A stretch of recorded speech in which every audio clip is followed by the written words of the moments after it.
Stock market के returns कभी भी गारंटीड नहीं होते हैं। तो फिर सॉल्यूशंस क्या है? सॉल्यूशन सिंपल है, डीप रिसर्च। जब आप प्रॉपर तरीके से मार्केट का रिसर्च करते हैं तो आपको एक एज मिलता है मार्केट में। बट रिस्क मैनेजमेंट को इग्नोर कभी नहीं करना चाहिए। आज के निफ्टी मार्केट आउटलुक में हम देखेंगे valuations, Shiller P, macro cues, flows, yield curve और very short and crisp chart view. Video को अंत तक देखिएगा क्योंकि आज के वीडियो में आपको बहुत कुछ सीखने को मिलेगा। Weekly snapshot. दोस्तों, वीक क्लोज हो चुका है।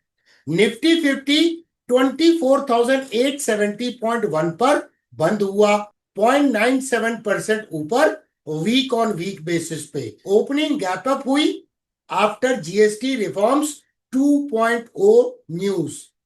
निफ्टी टोटल मार्केट इंडेक्स जो 750 स्टॉक्स को रिप्रेजेंट करता है वो ऊपर गया 1.41%। यानी ब्रॉडर मार्केट ने फ्रंटलाइन इंडेक्स को आउट परफॉर्म किया। बैंक निफ्टी क्लोज हुआ 55,149.4 पे और इस तरह से मामूली सी गिरावट थी 0.35% की। क्लियरली अंडर परफॉर्म किया बैंक निफ्टी ने निफ्टी 50 से। अगर मेजर सेक्टर्स की बात करें तो Nifty financial services sector flat रहा। आईटी सेक्टर 1.74% ऊपर गया। FMCG up 1.98%, oil and gas up 1.17%, realty sector up 3.45%, pharma sector up 0.51%। Star of the week Nifty auto sector जो ऊपर क्लोज हुआ 5.02%। गैप अप के साथ ओपनिंग हुई। मई 2025 से जो रेजिस्टेंस था उसका डिसाइसिव ब्रेकआउट हुआ। Classical breakaway gap formation. Candlestick structure बड़े इंपॉर्टेंट होते हैं। काफी सेक्टर्स में मार्केट ग्रीन तो था लेकिन कैंडल्स जो बने हैं वो इनडिसाइसिवनेस को मार्केट में इंडिकेट करते हैं। सिर्फ ऑटो सेक्टर एक लौता सेक्टर है जिसमें डिसाइसिव फॉलो थ्रू नजर आ रहा है, डिसाइसिव कैंडल का फॉर्मेशन है। बिगिनर्स के लिए ये इंपॉर्टेंट है कि आप zero to hero legacy series का गैप्स के ऊपर में पार्ट 1 एंड पार्ट 2 जरूर देखिए जो बेहद ही यूजफुल है मार्केट एनालिसिस के लिए। Sentiment and volatility. Market mood index अब 41.41 पर है, फियर जोन में है, जबकि एक सप्ताह पहले 18.82 में था यानी एक्सट्रीम फियर जोन में था। तो इस वीक में सेंटिमेंट में इंप्रूवमेंट तो आया है। इंडिया विक्स इस वीक में गिरा 5.08%, लेवल है करीब 11.7275। ओवरऑल मार्केट में लो वोलेटिलिटी का एनवायरनमेंट है। अब देखिए, market mood index fear zone में है और विक्स कहां है? बहुत लो लेवल पे है। मार्केट की हालत थोड़ी सी वैसी है जैसे एग्जाम के पहले की रात।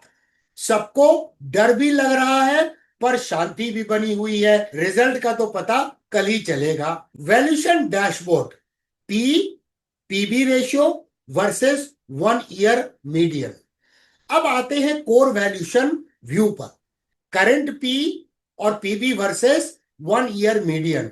निफ्टी 50 का पी रेशियो है 22.03, जबकि 1 ईयर का मीडियन है 22.1। तो यानी न्यूट्रल जोन में नजर आ रहा है। निफ्टी 50 का पीबी रेशियो क्या है? 3.37, जबकि एक साल का मीडियन क्या है? 3.6, स्लाइटली बिलो है अपने मीडियन से। निफ्टी 500 की अगर बात करें तो पी रेशियो है 24.2, जबकि एक साल का जो मीडियन है वह 24.8। तो ब्रॉडर मार्केट एक्सपेंसिव जरूर था बट थोड़ा सा ईज आउट हुआ है।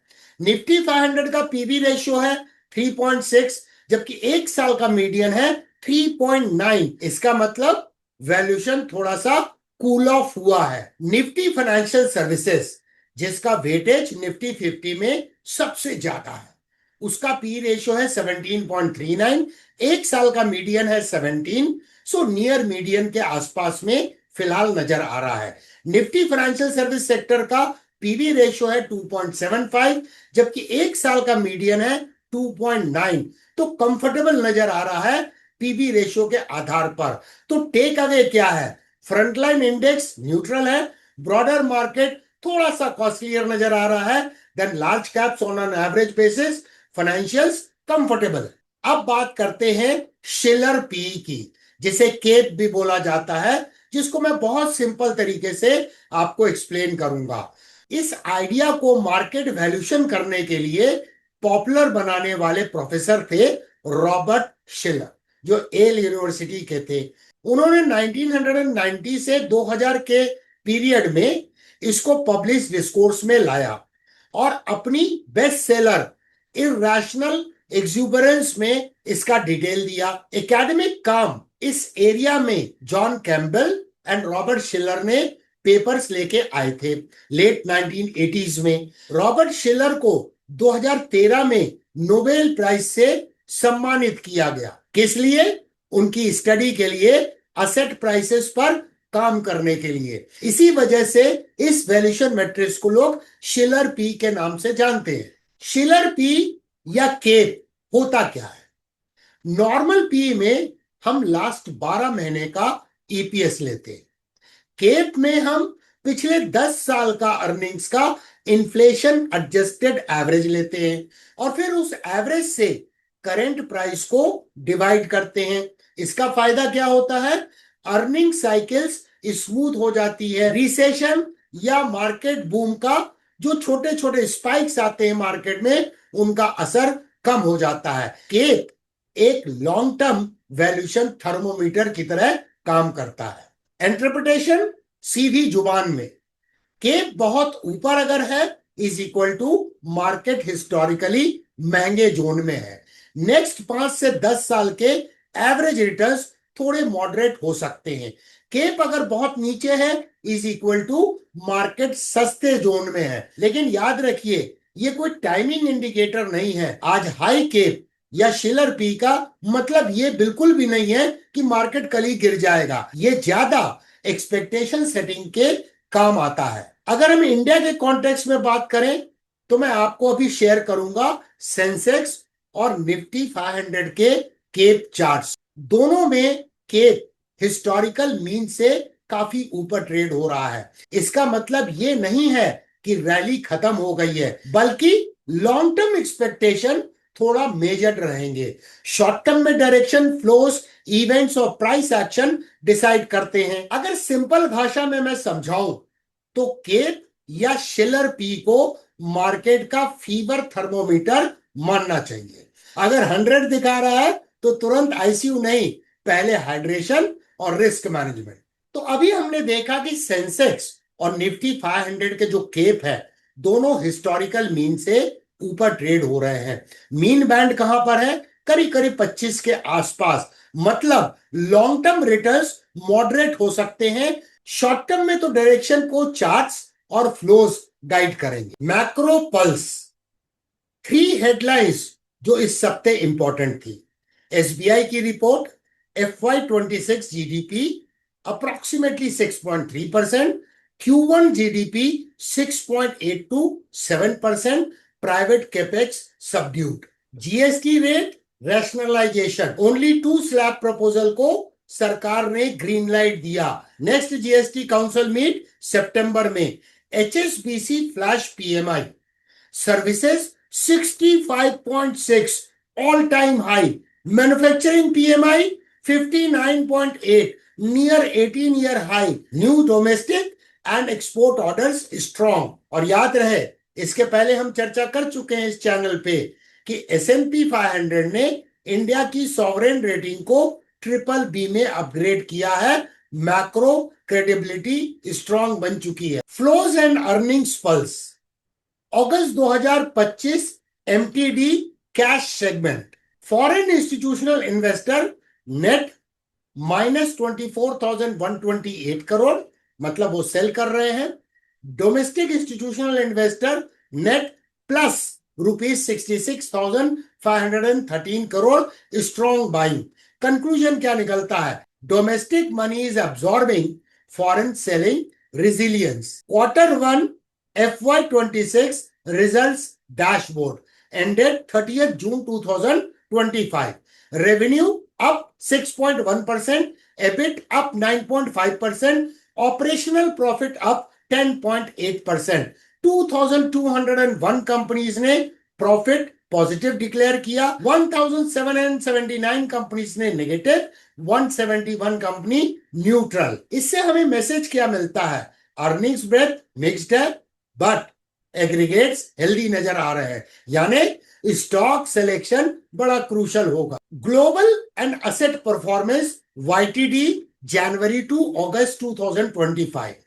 ग्लोबल स्कोर कार्ड को क्विकली देखते हैं। US market S&P 500 up 8.31%, Nasdaq 100 up 10.14%, Dow Jones up 5.27%। Europe market पे नजर डालें तो UK FTSE 100 was up by 13.9%, Germany's DAX up 22%, CAC 40 up 7.4%। Asian markets में देखें तो निफ्टी 50 अप 5.4%, निकाई 225 up 6.81%, हैंसेन अप 25.72%। अगर कम्युनिटीज पे नजर डालें तो गोल्ड इज अप बाय 26.94%, जबकि सिल्वर ऊपर गया 31.82%। WTI क्रूड ऑयल गिर गया 11.5%। अब एक नजर डालते हैं करेंसीज के ऊपर में। DXY that is dollar index -9.15%, weak dollar. USD INR up 2.2%, weak INR। Euro USD up 12.01%। Crypto market की तरफ नजर डालें तो bitcoin plus 14.26%, ethereum up 29.7%। Bond market 10-year yield change, US -5.36%, India -3.15%। Interpretation इसका क्या होगा? Risk assets broadly positive YTD, precious metals leadership, USD soft, INR weak. IPO watch India, fresh primary market pipeline. आपके screen के ऊपर में कुछ IPOs की details दी गई है, उसे ध्यान से देख लीजिए, ये केवल एजुकेशनल पर्पस के लिए है। Yield curve US versus India, US 10-year 2-year spread up 0.54% पर है, प्लस साइड में positive again after a long inversion period. India 10-year yield 6.549%, 10-year 2-year spread 70.3 basis point, repo rate 5.5%, S&P 500 rating BBB। इसका meaning क्या हुआ? US curve normalise होते हुए नजर आ रहे हैं।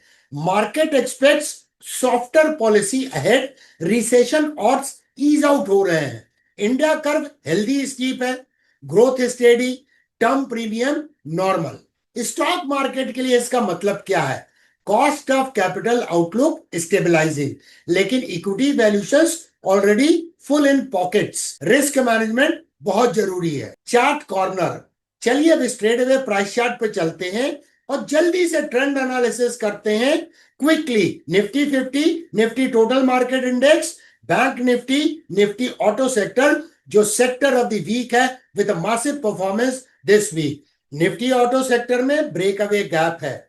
तो दोस्तों, अगर आपको गैप कितने प्रकार के होते हैं, उनका इंटरप्रिटेशन कैसे किया जाता है, तो विजिट कीजिए zero to hero legacy series की प्लेलिस्ट को, और गैप के ऊपर में 2 पार्ट्स में वीडियो है, उसे जरूर देखिए।